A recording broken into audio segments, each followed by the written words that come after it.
नाम के जवान भइला राजा दियोरी कहिया चाची गइल ओठे पूरा ललैया गइल।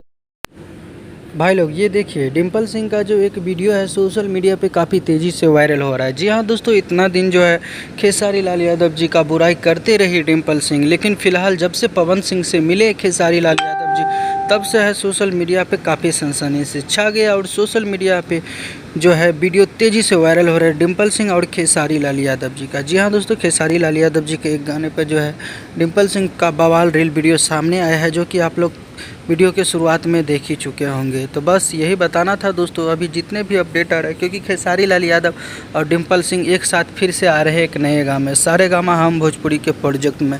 तो बहुत जल्दी देखने को मिल जाएगा इस दोनों का वीडियो। तो तैयार रहिएगा, चैनल को कर लीजिए सब्सक्राइब और वीडियो को लाइक कीजिए। इसी तरह का अपडेट आप लोग को मिलता रहेगा। मिलते हैं फिर से नेक्स्ट वीडियो के साथ, तब तक के लिए bye, take care, love you all. धन्यवाद दोस्तों, मिलेंगे फिर से नए अंदाज में नए वीडियो के साथ, तब तक के लिए बाय बाय, टेक केयर।